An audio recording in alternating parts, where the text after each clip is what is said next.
O filme começa no ano de 1983 em uma cidade suburbana.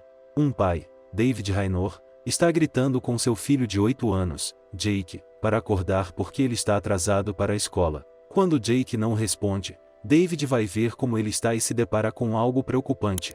Jake parou de se mover e está espumando pela boca. Sem perder tempo, David o leva às pressas para o hospital e descobre que seu filho não é a única pessoa que acordou assim.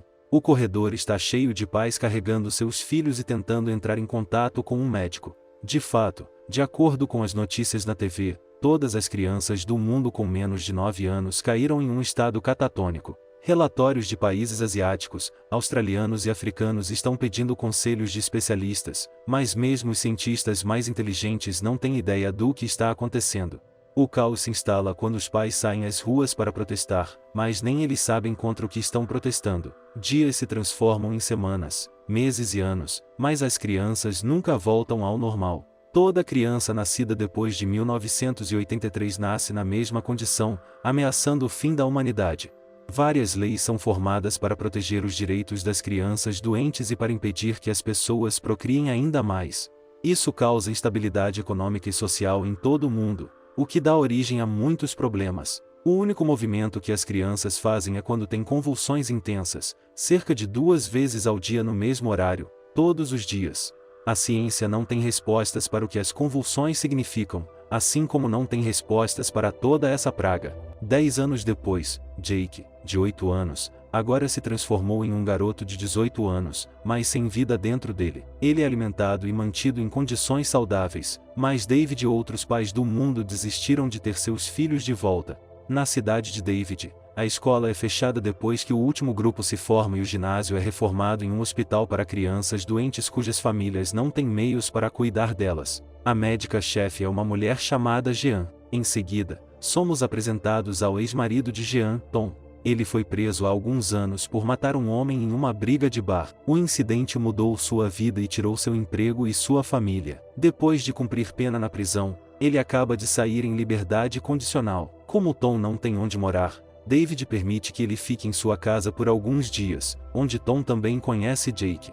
David trouxe vários equipamentos médicos para o conforto de Jake. Tom comenta que deve ter custado muito, mas David racionaliza que nada disso resultará na felicidade de seu filho. Ele parece acreditar que, embora seu filho não possa expressar seus sentimentos, ele ainda pode dizer o que está acontecendo ao seu redor. À noite, Tom se encontra com Jean, que não está feliz em vê-lo. Eles têm uma breve conversa antes que ela lhe peça para ficar longe dela. Tom ainda é apaixonado por ela, mas ela só o vê como um assassino. No dia seguinte, Tom vai à delegacia para encontrar seu antigo mentor e o xerife da cidade. Lá, ele vê 2 adolescentes que foram presos por invasão de propriedade. Enquanto a maioria dessas crianças está em cidades maiores ganhando muito dinheiro, essas 2 invadem casas e conversam com crianças inconscientes. Ninguém sabe por que eles fazem isso, mas pelo que parece, eles parecem estar lutando mentalmente. Na cena seguinte, vemos uma médica entrando para um check-up regular. Ela toma um susto quando vê que eles voltaram à consciência e estão olhando para ela. A mulher não pôde acreditar e congela em choque até que uma garota a ataca. De volta à casa, Tom acorda por causa de um barulho e vê a mensagem de estado de emergência na TV. Ele corre para cima para verificar Jake, mas o encontra desaparecido. Então, ele vai ao quarto de David para descobrir que seu rosto foi esmagado até a morte. Segundos depois, Jake aparece por trás e o ataca. Ele está prestes a ser morto quando seu amigo de infância, e irmão de Jean, Sam, chega à casa. Ele bate no garoto com uma chave de roda e o joga pela janela. Sam também revela que toda a cidade foi invadida pelas crianças acordadas, cujo único objetivo é matar os adultos. Ninguém sabe o que eles realmente querem, mas as pessoas estão morrendo num ritmo assustador. De repente, eles se lembram que Jean estava trabalhando no turno da noite, o que significa que ela está cercada por crianças doentes. Eles rapidamente saem, mas são novamente abordados por Jake. No início, ele tenta atacá-los, mas cai inconsciente. Depois disso, Tom e Sam dirigem para a escola.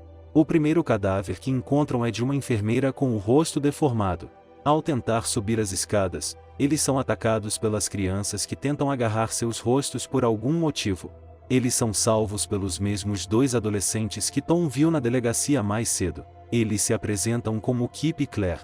Acontece que os assassinos pensam que o casal é um deles, e por isso eles sobreviveram até agora. Tom pede que eles saiam rapidamente da cidade enquanto eles continuam procurando por Jean. Quando nos corredores, eles são quase vistos por uma horda de assassinos, mas conseguem se esconder dentro de uma sala com portas trancadas. Eles também encontram um grupo de 8 sobreviventes esperando por ajuda. Os médicos acham que a polícia está a caminho para ajudá-los, sem saber que ninguém na cidade está seguro, incluindo a polícia. Tom é informado de que Jean subiu para obter medicamentos para um sobrevivente ferido. Ele a segue atrás, pedindo a Sam para cuidar dos outros. Alguns minutos depois, Sam ouve alguém tentando arrombar a porta. Ele entra em pânico e pede ao grupo que desça pela rampa da lavanderia. Eles fazem uma corda com lençóis e conseguem descer um após o outro. Sam vai por último, mas no meio do caminho, ele ouve os outros gritando de dor. Percebendo que eles foram atacados, ele sobe e desamarra os lençóis. Só então, ele vê uma enfermeira tentando subir a rampa, mas por causa de seu erro, ela cai para sua perdição. Tudo fica quieto por um segundo antes de Sam ver um cara dentro da sala. Enquanto isso, Tom está rastejando pelo respiradouro quando encontra outro garoto. Ele está prestes a ser atacado, mas Jean chega na hora certa para salvá-lo. Ambos saem das aberturas, decidindo voltar para os outros. No entanto, ao chegar à sala, eles veem Sam com uma arma ensanguentada e sem sobreviventes. Jean está com o coração partido porque eles eram seus colegas. Tom a acalma antes que os três saiam.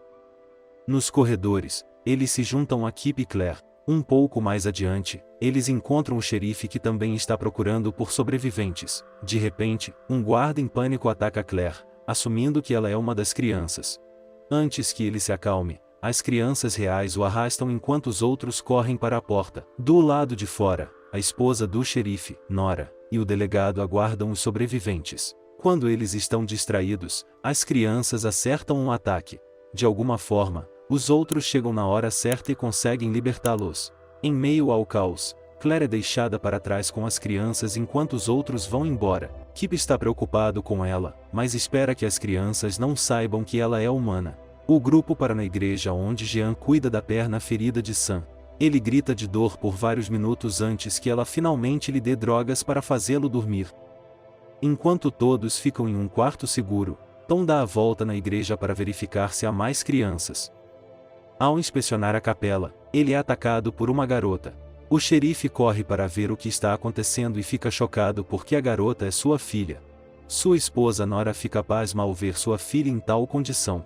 Em vez de matá-la, eles decidem amarrar suas mãos nas grades.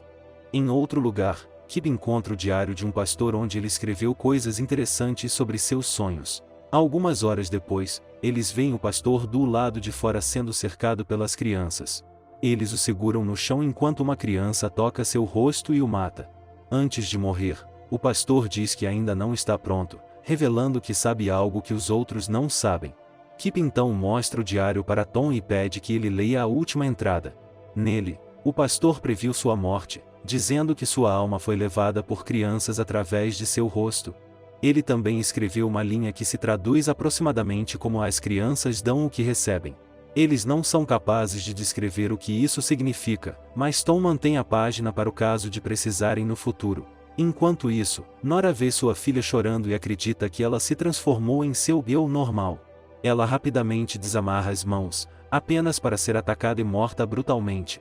Quando o xerife chega ao local, seu coração cai. Antes que sua filha possa causar mais danos, ele a mata a tiros. De manhã, vemos que Claire ainda está viva. Ela vai para sua casa e encontra o corpo morto de sua mãe na banheira com o rosto esmagado. Enquanto isso, o grupo descobre uma base do exército perto de sua cidade, que é sua única esperança de sobrevivência. Eles arrumam todas as coisas necessárias e saem, mas encontram um carro quebrado. Acontece que as crianças estão ficando mais espertas a cada hora e aprenderam a desativar o motor dos carros. Eles fizeram o mesmo com todos os carros da vizinhança, então Tom precisa pensar em outra maneira de escapar. Ele então se lembra que David tinha um carro dentro de sua garagem que ainda poderia estar funcionando. Como Sam não pode andar, ele e o xerife ficam na igreja enquanto os outros três vão para a casa de David. Eles chegam ao local em segurança, mas encontram uma garota no jardim da frente. Ela até tem uma arma com ela e parece saber como usá-la. De repente, Claire aparece e mata a garota. Ela também revela que as crianças estão aprendendo a fazer coisas novas e quase todas já têm uma arma. De volta à igreja, uma horda de crianças ataca Sam e o xerife. Um tempo depois, o resto do grupo chega aos seus cadáveres. Jean se ajoelha perto do irmão e começa a soluçar em silêncio. Ela se levanta surpreendentemente rápido, impulsionada pela vontade de matar todas as crianças. No caminho para a fronteira da cidade, todos percebem seu comportamento rígido. Quando eles estão distraídos, dois caras começam a atirar no carro. Os pneus furam, fazendo com que eles parem bem na linha de fogo. Tom pede a todos que fiquem abaixados, mas Jean não ouve. Ela sai do carro e embosca os dois inimigos. Ela continua lutando mesmo depois que eles estão mortos enquanto os outros assistem preocupados. Agora que eles estão sem balas, Jean quer voltar para a delegacia da cidade e pegar algumas em seu depósito. Tom argumenta o contrário porque não há necessidade de armas na base do exército. Ainda assim, Jean permanece inflexível e segue sozinha para a delegacia. Kip e Claire se juntam a ela logo depois, deixando Tom de fora. Ele caminha em direção à base do exército por algum tempo antes de se sentar para ler a nota do pastor novamente. Ele racionaliza que as crianças estão sugando as almas das pessoas, mas a maneira de detê-las não está clara na nota. Enquanto isso, na delegacia, eles encontram duas crianças recolhendo todas as armas. Como eles não suspeitam de Claire, ela decide entrar para roubar as armas. Os outros dois esperam pacientemente em outra sala até ouvirem um tiro. Kip corre para Claire e vê que ela foi baleada. Ele mata um homem, mas também é baleado. Os dois se sentam um ao lado do outro até que finalmente morrem. Algum tempo se passa quando Tom chega e encontra uma Jean frenética nos corredores. Ela perdeu todos os sentidos e está paranoica porque as crianças a cercaram. Tom gentilmente a traz de volta aos seus sentidos antes de saírem. Como não tem veículo, logo são cercados pelas crianças por todos os lados. Tom faz Jean se ajoelhar e lembrar do momento em que ela foi a mais feliz de sua vida. Enquanto ela faz isso, ele caminha até uma criança no meio da multidão e diz que está pronto. Tom finalmente descobriu que as crianças lhe devolvem as emoções que você mostra a elas. Quando você lhes dá medo e raiva, eles fazem o mesmo com você. Segundos depois, Jean abre os olhos e se vê sozinha. Na última cena, a vemos lendo o bilhete do pastor enquanto desfruta de um lindo dia fora de sua casa. Então, ela vê as crianças cercando sua casa mais uma vez. Desta vez, ela simplesmente entra, deixando a porta aberta em sinal de confiança. Inscreva-se para mais vídeos como esse, ative as notificações e deixe seu like para ajudar o canal. Obrigado por assistir.